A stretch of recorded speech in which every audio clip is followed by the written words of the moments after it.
Hello friends, welcome to a From the Van video blog. I'm Marty, this is Colette. Hello. And we're going to be doing a video discussing why we chose to go with the van that we did when we upgraded from our first live-in van life van. In 2018, in the summer of 2018, I got this wild hair and decided that I wanted to build a camper van. I didn't anticipate wanting to live in it, or if I did live in it, enjoying living in it. So I got a van that was small enough and new enough, small enough that I was going to be able to afford it while I had my rent at my apartment, and new enough that I was pretty sure I wasn't going to have to do any mechanical work on it. So I bought a Mercedes Metris, which is sort of the largest small cargo van. It's bigger than the Ford Transit Connect and the Ram Promaster City and whatever that little Chevrolet and the NV200. When I was finished building it, we decided to move into it just to complete the experiment, and we ended up loving living in the van. We did. And, you know, it has its certain limitations because you can't stand up in it, and fortunately we live in Southern California where the weather's almost perfect, and the way it was designed, you could cook outside of it, and so most of our meals were prepared outside of the van. And the biggest thing for us was that the bed was a slat bed, so it was a couch and then it pulled out into a full bed, which was great for the three of us, but it made it so that we were always in bed mode or always in couch mode, because when it was out it took up most of the space in the van. So being a couple in the van and a dog, it's nice to have a bit more room to move around and not be on top of each other. I like to sleep more than Marty does. He likes to make coffee and listen to music in the morning, and I just want to lie in bed for a bit. And so we wanted to have those separate spaces. Yeah, when people asked us how living in that small van was, and when people realized that we upgraded to the larger van, the first disadvantage that everybody expected was the fact that we couldn't stand up in it. But in fact, it was that when the bed is out in bed mode, it basically takes up the entire van, and so if one of us wanted to be awake and the other one didn't, the only option that we had was to either crawl all over the other person or sit up in the passenger seat. And so, or make them get up. Or make them get up. Or leave the van, right? You could be up, but you needed to leave the van, so you couldn't be in your home. And a larger van, the big thing that we wanted from a larger van was that it was going to afford us a living space and a bed space that could simultaneously coexist, so that we could be in different parts of our day at the same time. Different spaces. Yeah, that's basically the history of the Metris, the summary of it. We were in it for almost a year and a half. Yeah, and we loved it. It's Love it. Miss it. Wonderful vehicle. It's the only quote-unquote luxury brand vehicle that I've ever owned, and I will say that the Mercedes Metris drives incredibly well for what it is. It's a cargo van, and it handles like a nice car, basically. And I have to say that Marty did a really wonderful job creating a layout that worked so well in such a small space, that made it like we weren't uncomfortable ever living in there. We loved it, and then we had a good system. We had everything that we needed in there, except a shower and a toilet, which we still don't have because it's a van. But you did such a wonderful job making that space. Thanks, bud. Yeah. So, you know, as you do, right, you're always ambitious to have something nicer or something that works better or whatever. And, you know, most of the people that you run into who are living in vans are living in things substantially larger than a Mercedes Metris. And so it was always, you know, as soon as we moved into the van and got to the point where we knew that we liked living in a vehicle, you know, we started sort of fantasizing about getting something a little bit bigger and what's it going to be and all of that. Especially because when you got the van, we'd only been dating for like 4 or 5 months. Mm-hmm. And when we moved into the van, it had only been like 6 or 7. And I didn't ever think that I was going to live in the van with you. And I don't think you did either. Yeah. And so suddenly it went from like a one person, a dog, maybe vacation vehicle to a live-in, a home, and then suddenly there are 2 full-sized adults and a dog in there. And we didn't expect that at all. I didn't expect it. You didn't expect it. And it was great. Yeah, it went super well. we started to think about what we would do next. And once I got into the idea, because it took me a lot longer to get on board, then I was more on board to fantasize with him. Yeah, once we got to the point where we knew that we were going to want to stay in a van, you know, we sort of just from there started thinking about what van we're gonna choose next. And you know, because we had the Metris, okay, so there's sort of 4 options for cargo vans, unless you're gonna do something unusual, more unusual, like a school bus or a U-Haul, which are awesome for different reasons. But we like the compactness of the Metris, and so there's sort of generally four options if you're going to go with a newer cargo van. You've got the Mercedes Sprinter, Ford Transit, the Dodge Promaster, and then the Nissan NV, with which we are going to dispense immediately because it's a super ugly van. And not even that it's ugly, it's that the nose of it is so large. It's apparently I think it's the best, like, actual cargo vehicle. In terms of mileage and... like, carrying capacity and all that good stuff. So, if you want a cargo van, go for it to, like, do stuff. But you waste so much space with the nose of it. And we're such city people that when we were going to move up to a big van, we weren't thinking the biggest Sprinter or the biggest anything. We wanted the smallest bigger van. We wanted a tall van that was still small and a bit wider, because cities are important to us. So with the NV, you just waste like so much of it on the freaking nose, and you can't live in that. So we've met one or two people who do live in those, and I think that they're happy. It just sort of was a non-starter for us from the very beginning. It's so ugly. It is super ugly. Because of the Mercedes that we had to begin with, and loving it, and it going super well for us. I've driven it across the country 4 times now.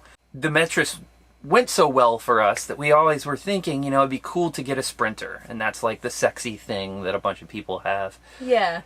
So we were on the Sprinter for a while, but then we did a couple of rounds of routine maintenance. My 30,000 mile maintenance with nothing wrong with the Metris cost me like $1,250 at the dealership just to get my belts timed or tuned and the oil changed and stuff. And it was like, wow, this is a very significant expense if you're used to paying $60 or $100 for an oil change, and all of a sudden you're paying upwards of $400 for one. Yeah, you know? And they're already more expensive vehicles. Right, too. That was the other thing, is that it was going to potentially really stretch us out to even try to get a Mercedes, not to mention a new one, right? Because they're substantially more expensive.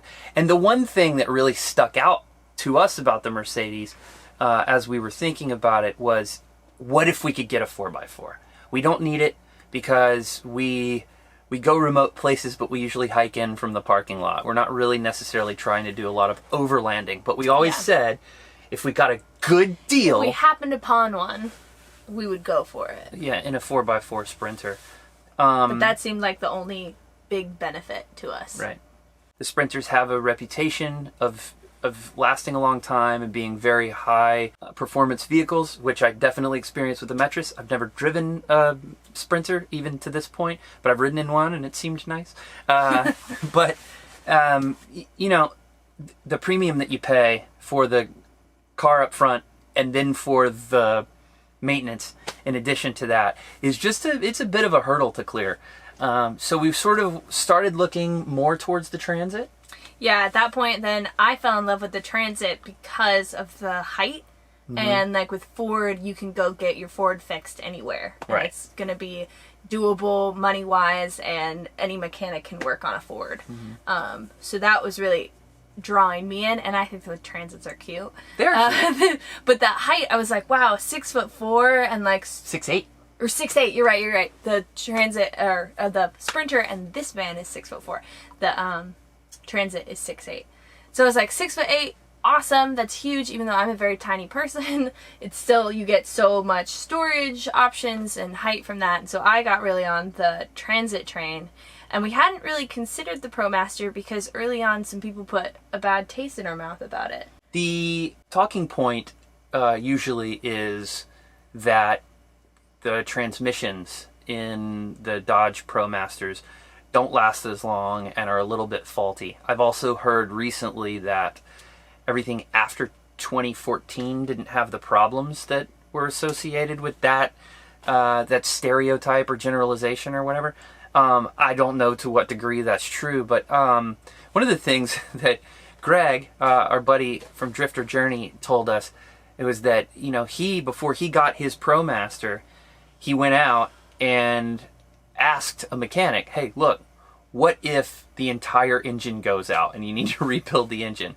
And dude was like, that's about $12,000. So if you're spending $15,000 less on the van, and then over the course of 130,000 miles or whenever it breaks down, you're looking at another savings relative to, you know, whether you're talking Ford or Dodge, another savings relative to the Sprinter maintenance costs, then as long as you're sort of preparing yourself for it over the course of 5 or 7 years, you could probably save up $12,000. Yeah, to deal with that problem when it happens. As long as you're preparing yourself for it and you're ready for it.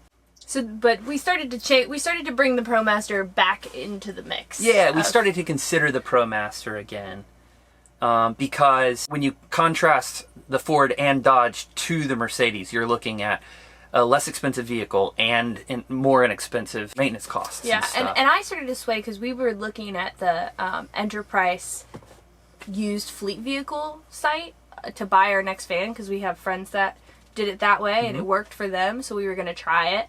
And I was seeing a lot more Promasters than I was seeing Transits. The 130, we were originally thinking the 130 and the 148 Transit were a bit harder to find than the Promasters.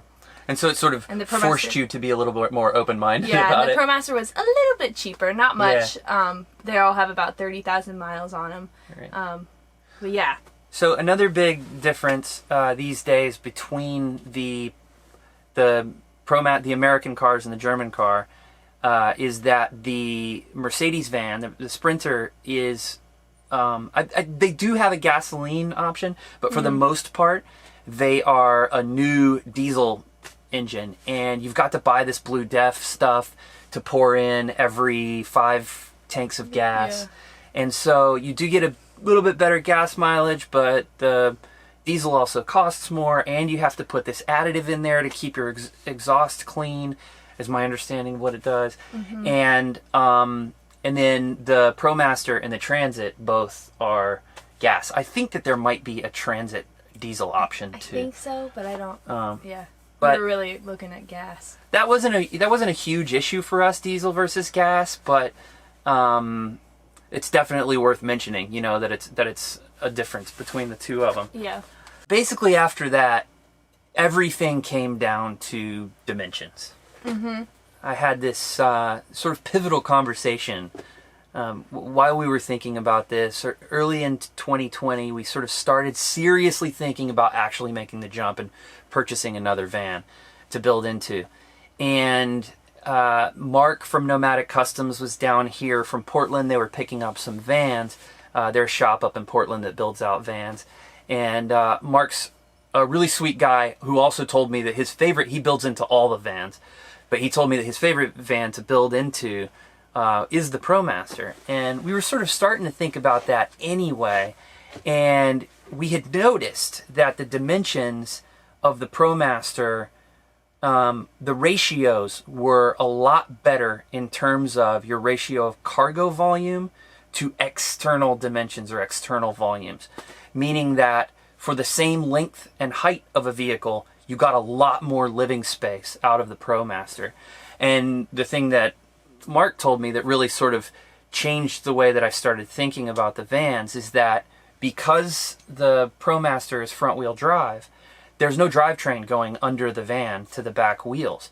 Some of the Transits are all-wheel drive now. A lot of them are rear-wheel drive, and then the Sprinter is either rear-wheel drive or 4x4 if you can get a 4x4. And so those vans have a drivetrain going to the back wheels, which makes the van necessarily taller. And you get the most internal volume for your shape, external shape, out of the Promaster, which is a huge deal to us. How long is the Metris? Did you get the Metris on here? I have it in my book. Okay. Shall I share my numbers?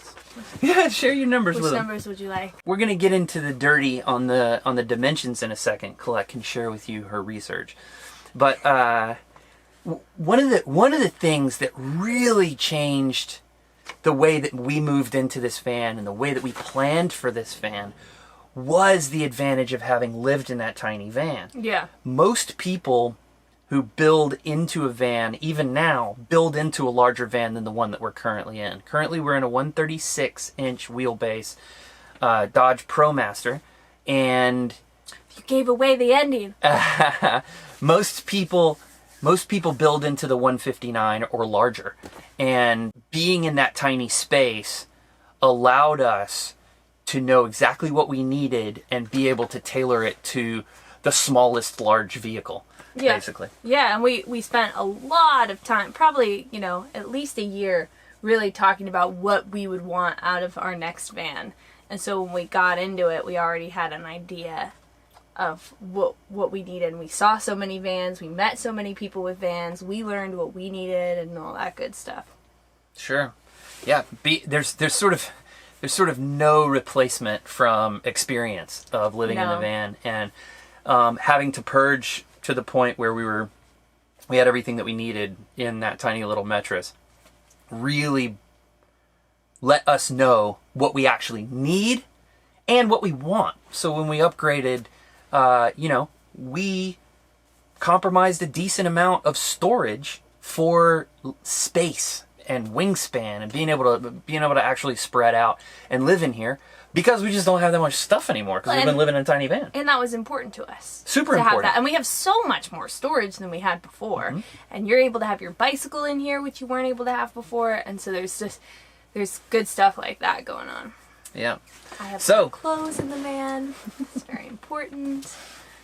So hit us with your stats. The 144-inch wheelbase Sprinter has a volume of 373.8. So compare this to the overall length, that's 19 feet and 4 inches. Okay, and then you have the Ford Transit, which is a 148 wheelbase I'm looking at. The volume of it is 404.3 cubic feet. So quite a bit bigger because you get those extra 4 inches of height on top and a slightly bigger wheelbase. Overall length, you have 19 feet and 8 inches. So it's not a whole lot longer. So that's good stuff. And then we got the Promaster 136, which is what we have. And the volume of that is 352.9 cubic feet. So it's quite a bit bigger than the Sprinter and a little bit smaller than the Ford Transit. But the overall length is 17 feet and 9 inches. So what we're talking about here basically is we're almost 2 feet shorter in length than the 144 Sprinter. And we're only losing about 6% of our cargo volume for living space. Yeah. And so you get, for almost 2 feet shorter of a van. And what's the height difference? The Promaster is 8'4" height on the outside, from the bottom of the wheel to the top. The Ford Transit is 9 foot 2 inches, and the Sprinter is 9 feet. 9 feet. So we're quite a bit shorter than everybody. I never realized that the Promaster was 6'4" on the inside. Right. I thought it was shorter on the inside than the Sprinter, just because it looks so much. It is because actually it's so much shorter externally, and I didn't know. I wouldn't have guessed that about rear wheel drive to front wheel drive, that it makes it sit so much lower. Makes sense, but. And then, so again, hit us with the length of the 136 Promaster. The overall length is 17 feet 9 inches. 17 feet 9 inches. And what is the length of the Mercedes Metris? This is the thing that really blew my mind when I just parked them next to each other, almost lined them up next to each other in parking spaces in a parking lot and looked at them. Yeah, the Mercedes Metris is 16 feet 10.5 inches. 16 feet 10.5 inches. So it's only, what is that? It's about 10 inches. 10 inches shorter than this van. Yeah. And what's the cargo space in the Metris? Do you have that? 183 cubic feet. 183, and we are almost double that amount of storage in this van. Yeah. So obviously there's certain drive-throughs that we can't go through. We can't get into a parking garage anymore. like we could before. But in terms of parallel parking, this van's only 10.5 inches longer than what we've been parallel parking before. And so it's almost as easy to parallel park. And here, what's the standard parallel parking spot size? Standard parallel parking spot should be about, I don't remember, 20 to 22 feet, I believe. 20 feet. Yeah. Yeah, so you're looking at a 20-foot parallel parking Yeah. spot, so we can fit into that really easily. Super easily. Almost as easily as the Metris. But now we can stand up and be awake at different times. And we like to go to cities, so having something that was compact, it makes it a lot easier to find parking, to drive around, and all that good stuff. Like, we were in New York City for a week with the Metris, and it went great. Yep. And so now we're just looking at something a little bit bigger. Yeah. And then there's one final dimension that really is a game changer that you'll see happening in a lot of Promasters that doesn't happen in many other vans at all. Like Colette said, we're not tall people. I'm 5'8" on a good day. And I'm 5'3" every day. And because this van is a little over 6 feet at the belt line, it's the widest of all of the vans as well, we're able to sleep horizontally in the van. We were able to put our bed fixed, lofted and fixed in the back of the van. And just having a transforming bed for a year and a half, the idea of being able to leave the bed in bed mode all of the time was super sexy to us. Not throw our sheets all around and have to make the bed, and we had people over, like, stuff the sheet somewhere. Like, it was such a pain in the butt, and so it's nice to have something fixed that we just never touch, and that stays the bed space, and we always have our couch and living space. You know, a lot of people do the three-piece dinette, and not to knock on that or anything, but like I said, the thing that we really are experts at this point is not building vans or telling you what to do. It's living with each other in a van, and we knew exactly what we wanted, and this van just happened to be the thing for us. If you're not concerned about being able to stay very compact, if you're not concerned about being able to be in cities, if you don't need to fit into small parking spaces, if you're planning on being out in BLM land, then the answer very well may be for you to get a bouncier vehicle that'll go off-roading better than this. The answer may very well be for you to get a much larger vehicle than this so that you can have a hot tub or whatever you need in there. But for us, this was the right answer just because we want to be in as many different societal spaces as we can be with this van. We want it to be as stealth as it can possibly be, and we also want it to fit in to tight spaces so that we can park in cities. Because while we love hiking and running around in the woods and that sort of thing, both of us are theater people, and we love trying new breweries and food in whatever town we go to. So being able to be compact and invisible in a city is something that we've really strived for in both of the vans. Thank you guys for watching this video. We are going to start putting out videos about our new van and the build process and all that good stuff. So click that subscribe button and follow along with our new van. And we'll occasionally post stuff about the Mercedes Metris too, because we still love it a lot and have a lot of great memories in it.